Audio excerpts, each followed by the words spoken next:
নমস্কার বন্ধুরা, সম্পা সামিনী কিচেনে তোমাদের সবাইকে স্বাগতম। তো বন্ধুরা, আমাদের বাড়ির সামনেই কিন্তু বড় নদী।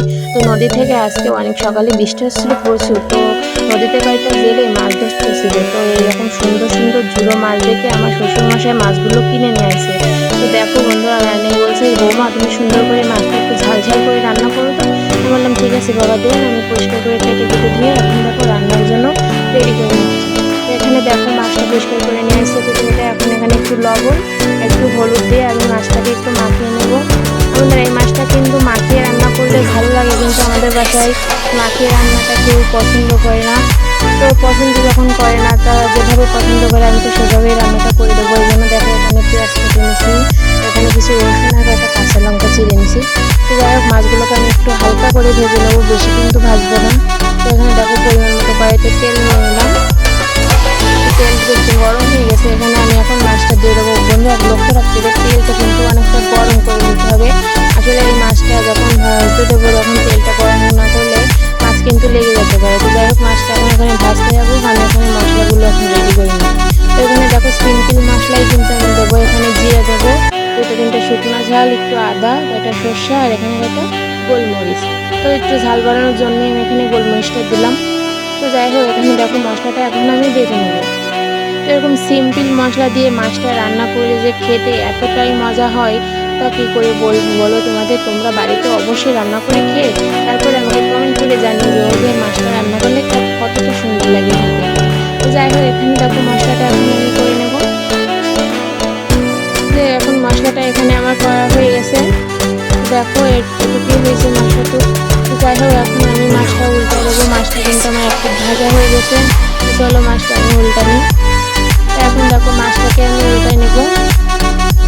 খুব আলতোভাবে কিন্তু মাছটা উল্টে দেবে। মাছটা অনেকটা নরম হয়, কারণ বাঁশপাতা মাছ আমরা জানি অনেকটা নরম হয়, আর তো মাছগুলো অনেক ছোট। তো আমি এভাবে উল্টে পাল্টে হালকা করে কিন্তু এখানে ভেজে নেবো, বেশি ভাজবো না। এক পিঠে হয়ে গেছে, আর সামান্য একটু ভেজে আমি মাছগুলোকে তুলে নেব। এই মাছ কিন্তু অনেকে তোমরা মাখিয়ে রান্না করো, মাখিয়ে রান্না করলেও একটা অন্যরকম টেস্ট, আর এভাবে ভেজে রান্না করলেও কিন্তু একটা অন্যরকম টেস্ট। দুই রকম টেস্ট, খেতে কিন্তু দুটোটাই খুব সুন্দর হয়। তো দেখো এখানে মাছগুলো আমার হালকা করে ভেজে নেওয়া হয়ে গেছে। তো এখন তুলে নেব। তো বাকি যেগুলো ছিল সেগুলোকেও এখন আমি এভাবে ভেজে নেব অল্প করে। তো দেখো সবগুলোকে দিয়ে নিলাম, এখন এগুলোকেও ভেজে নেব। তো বন্ধুরা, আমার এই ছোট্ট ভিডিও যদি তোমাদেরকে ভালো লাগে তাহলে অবশ্যই একটা লাইক কমেন্ট শেয়ার করো। আর ফেসবুক থেকে দেখলে পেজটা ফলো করে দিও, ইউটিউব থেকে দেখলে চ্যানেলটা সাবস্ক্রাইব করে দিও। আর পাশে থাকা সবার অনুরোধ, সবাই প্লিজ একটু সাপোর্ট করো।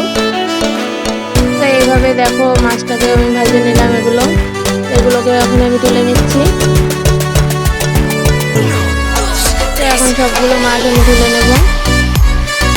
বন্ধুরা দেখো সবগুলো তোলা হয়ে গেছে। এখানে কিন্তু আর আমি তেল দেবো না, ওই তেলেই পেঁয়াজ রসুন আর কাঁচা লঙ্কাটা দিয়ে দিচ্ছি। এখন একটু হালকা করে ভেজে নেবো, বেশি ভাজবো না, একটু হালকা করেই আমি ভেজে নিচ্ছি পেঁয়াজ রসুনটা। তো কাঁচা ঝাল কিন্তু এখানে দিতেই হবে, আসলে মাছটা কাঁচা ঝাল না দিলে খেতে কিন্তু ভালো লাগে না। তো দেখো এখানে হালকা করেই কিন্তু আমি পেঁয়াজটা ভেজে নিছি। এখন যে মশলাটা করে রাখছিলাম, সেই মশলাটা এখন দিয়ে দেবো। মশলাটা দিয়ে নিলাম। এখন এখানে অল্প একটু জল দেবো আমি, যাতে গলায় না লেগে যায়। তো অল্প একটু জল দিয়ে এখন আমি একটু কষিয়ে নেব। তো এখানে একটু হলুদ লবণটা আমি দিয়ে নেব। তো হলুদ দিয়ে নিলাম, লবণটাও দিয়ে নেব স্বাদ মতো। লবণ হলুদ দেওয়া হয়ে গেছে, এখন আমি একটু ভালো করে কষিয়ে নেব। তো দেখো এরকম সুন্দর করে কষিয়ে নিয়েছি, কিরকম তেল ওটা চলে আসে মশলাটাই, দেখতে কিন্তু অনেকটা সুন্দর লাগছে, ঘ্রাণটাও কিন্তু খুব সুন্দর ছিল। তো এখন কষানো আমার কমপ্লিট হয়ে গেছে। এখন মাছগুলো আমি এখানে দিয়ে দেবো। তো মাছগুলো এখানে আমি দিয়ে একটু হালকা নাড়াচাড়া করবো, বেশি নাড়াচাড়া করলে কিন্তু মাছগুলো ভেঙে যেতে পারে। আমি হালকা নাড়াচাড়া করে নেব। তো অল্প করে নাড়াচাড়া করে নিয়ে আমি এখানে অল্প করেই জল দেবো, বেশি জল দেবো না, কারণ এই মাছটা একটু গামাখা হবে, সেভাবেই আমি জলটা এখানে দিয়ে নিলাম। এবার ফুটে ওঠা পর্যন্ত আমি এখানে 5 মিনিট জাল দিয়ে রান্না করে নেব। তো বন্ধুরা, এর কালারটা এত সুন্দর আইছে, খেতে কিন্তু খুব সুন্দর হয়েছিল রান্নাটা। তো তোমরা দেরি না করে এরকম ছোট মাছ নদী থেকে নিয়ে এসে রান্নাটা চটপট করে খেয়ে আমাকে কমেন্ট করে অবশ্যই জানিও রান্নাটা কেমন হয়েছিল। তো একটু সুন্দর করে রান্নাটা করে নিলাম। এখন আমার শ্বশুরমশাইকে রান্নাটা করার পরে ওনাকে ভাত খেতে দেবো। আসলে উনি এই মাছটা পছন্দ করে প্রচুর, উনি শুধু পছন্দ করেন, আমাদের বাড়ি কিন্তু সবাই এই মাছটা পছন্দ করে। তো দেখো এখানে কিন্তু আমার রান্নাটা প্রায় কমপ্লিট হয়ে গেছে। একটু কামাখা করে ঝোলটা আমি এখানে রাখলাম। তো এখন আমি তরকারিটা একটু নামিয়ে নেব। এখানে কিন্তু রান্না কমপ্লিট হয়ে গেছে। তো বন্ধুরা দেখো আমি রান্নাটা নামাই নিয়েছি, কতটা লোভনীয় হয়েছে দেখতে, খাইতেও কিন্তু খুব টেস্টি হয়েছিল। তো তোমরা দেরি না করে অবশ্যই বাড়িতে রান্নাটা করে খেয়ে দেখো। তো ভিডিওটা দেখার জন্য তোমাদের সবাইকে ধন্যবাদ। সবাই সুস্থ থেকো, ভালো থেকো, সবাইকে নমস্কার।